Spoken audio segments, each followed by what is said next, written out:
Hey there, true crime friends. Listen, there is some madness. These dogs! Please stop. Look. I have dentist sticks.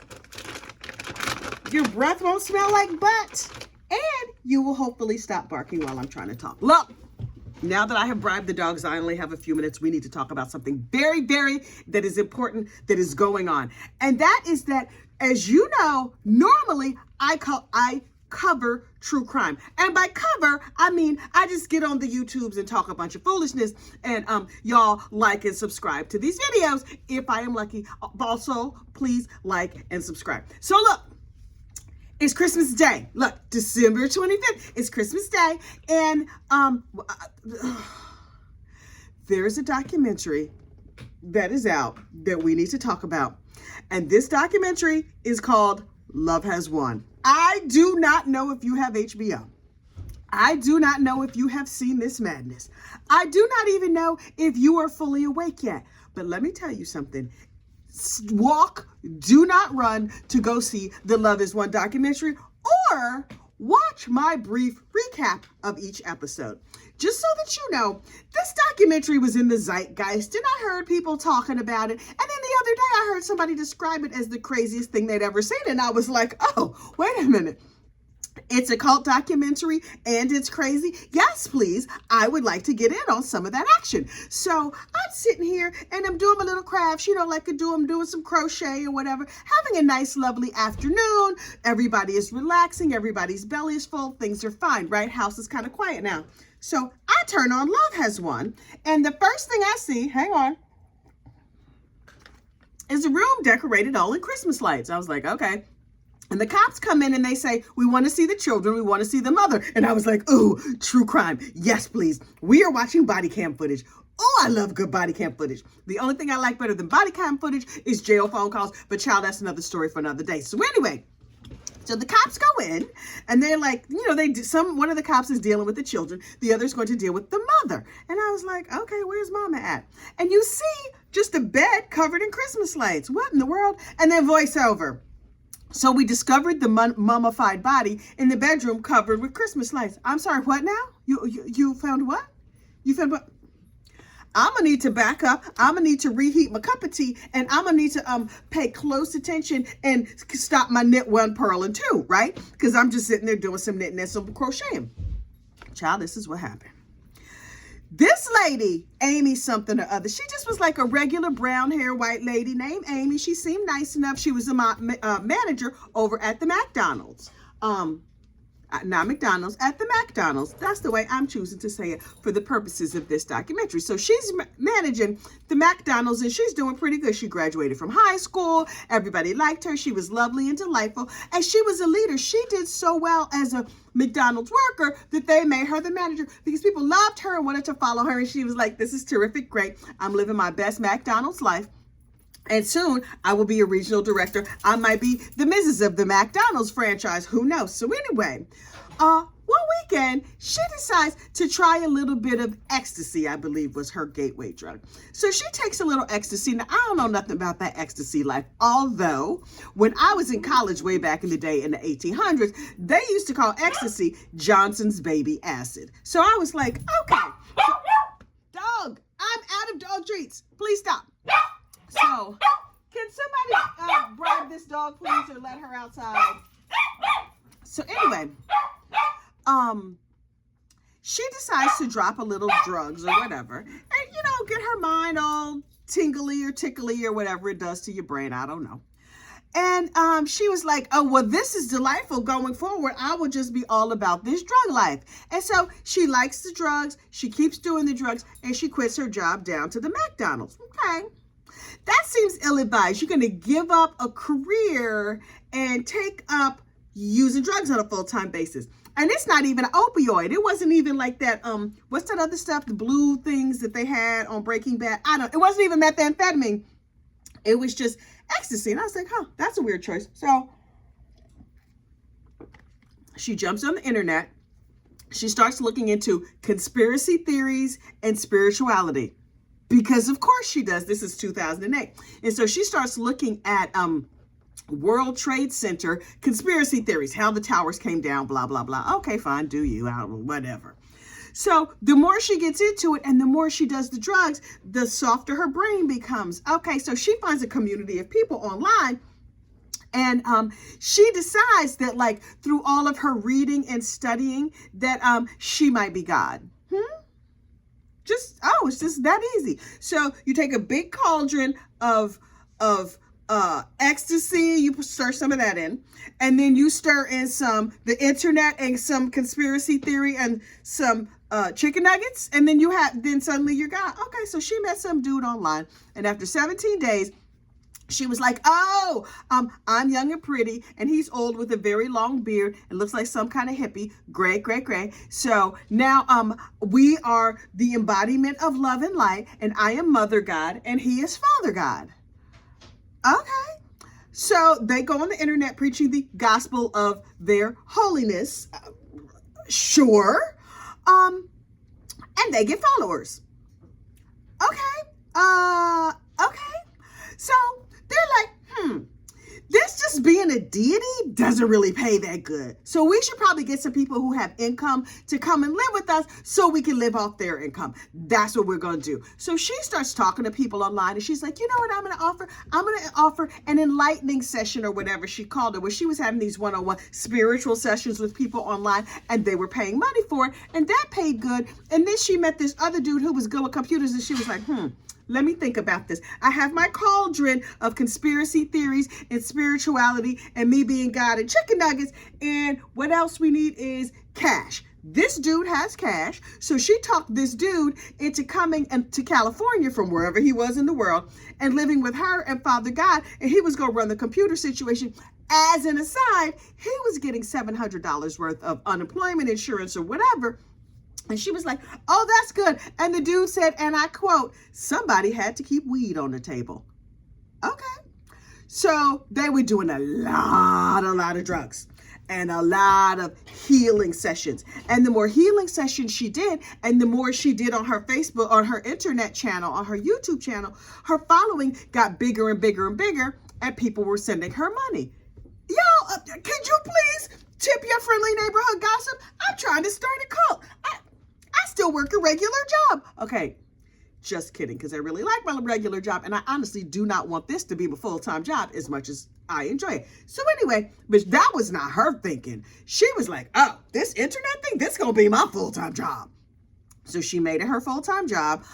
It does not come with a 401k and dental, so that would be a no for me, dog. But okay, she gonna do what she gonna do.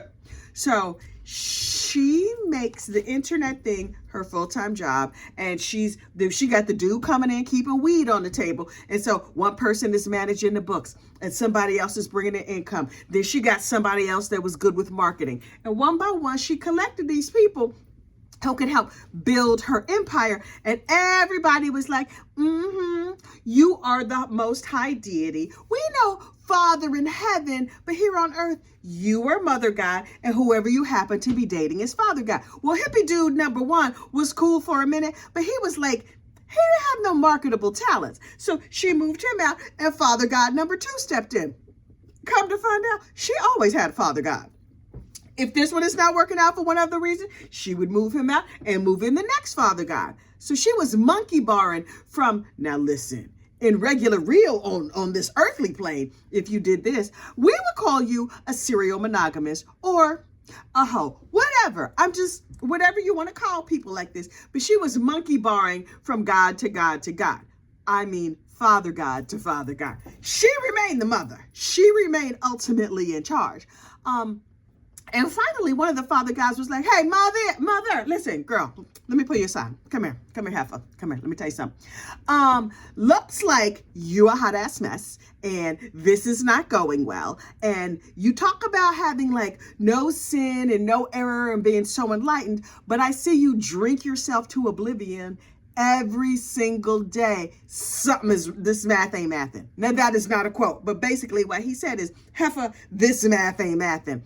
And so Michael, the archangel, one of the little acolytes, was like, The current Father God is displeasing. Can we move him out and move in a new Father God? And so she just kept moving in more people and more people, and more money was being made, and she had more and more followers. And I was like, what is wrong with people? And then Amy, Mother God's mother, got on there. She's like, yeah, she call herself whatever she wants. To me, she's still just Amy. She's still just my child. And some of the parents of the other people who joined this cult were like, she got my child at a bad time. This one had just broken up with her boyfriend, just lost her job, and she had a whole bunch of money and stuff. And so we were like, oh, she's having a hard time.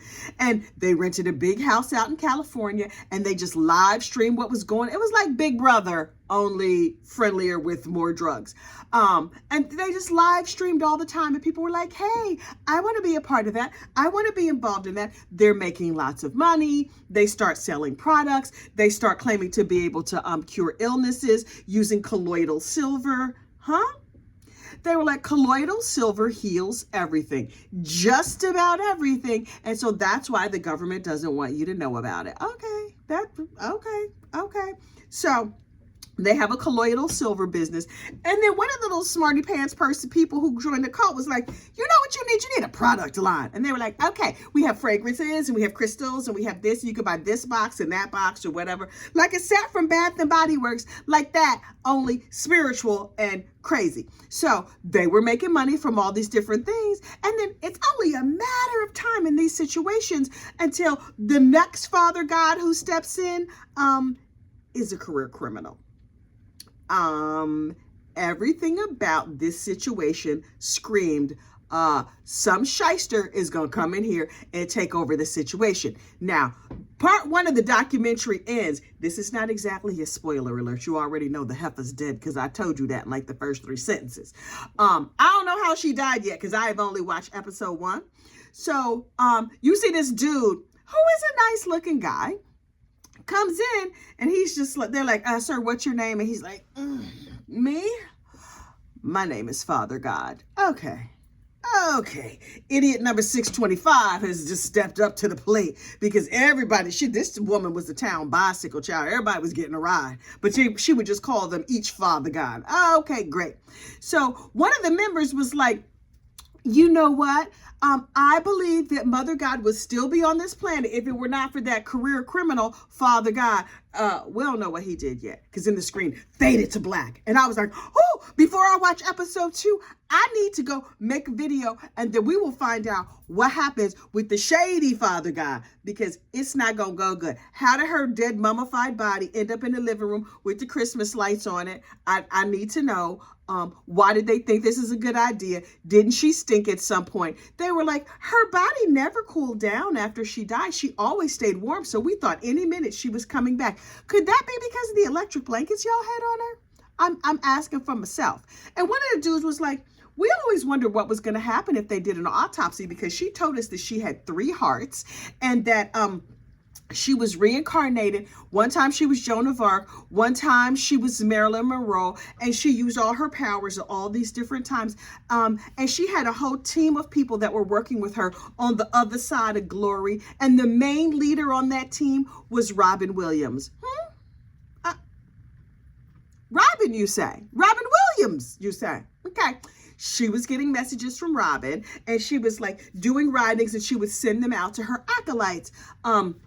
Because Robin was giving her spiritual messages and telling her how to run things. This is what, excuse me, a question? I'm sorry. I don't mean to disrupt the class, Mother God. Why you need Robin's help? If you got what, Robin? So they had made a whole collage of people who were helpers and on the team on the other side. And I'm telling you right now, these people sat with a straight face and looked at this camera and talked to these documentarians like they were making some kind of doggone sense. Literally out of their minds.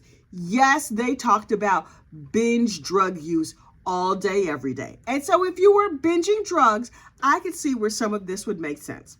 Some of the people that were on the team, assorted like angels and people you've heard of in history like Joan of Arc and Marilyn Monroe. Okay. They also had Robin Williams, as I mentioned. And then they also had Trump. Okay. But he's not dead. yet. I mean, as of this recording, June 20, what is it? No, December 25th, 2023, Mr. Trump is still alive. So how is it you're only dealing with dead people, but you have Trump on the picture and he's one of your guiding force? I don't understand. Make it make sense. You know what? I think the problem is I have not done enough psychedelics in my life to make all of this make sense. Now, listen, I'm not going to start now, child. Y'all know I've been sober for like 25, 26 years. I lost count a long time ago, but I do not, I don't mess with them narcotics. This lady, out of her mind. I'm dying to know what did her in. Something tells me it might have been related to the binge drinking and the nonstop narcotic use, but I don't even know yet. So, I'm gonna go see what Robin Williams has to say in part 2, and maybe Marilyn Monroe will show up in spirit or in life. I don't know. They were talking about, oh, well, when she was in 3D format, she said this, and now that she's, talking to us as a spirit, she's saying this other thing. This story is nuts. I could not love it more. Honest, from the bottom of my heart, I have not loved a documentary this much since the insane case of Natalia Grace, or whatever that Natalia Grace thing was, child. I have a Natalia Grace playlist. If you had not seen it, you must walk, not run, and go watch that too, because that mess is nuts. And I reacted to it episode by episode, some of them from my car, because I was like, whoa, I could not wait. I had to talk about it. That's how I feel about this. So Merry Christmas. Part 1 of this first video is going to drop on Christmas. Part 2 will drop Boxing Day. That is December 26th for those who don't know. And then part 3 will drop on the 27th. Although, if you are a member of this channel, you will get these videos as they are recorded today. It's actually Christmas Eve. Christmas is not until tomorrow. But as I record, I will drop these on the members only side, and then everybody will get them on Christmas Day and the days after. So batten down the hatches, y'all. We in for a ride. I'll see you in part 2.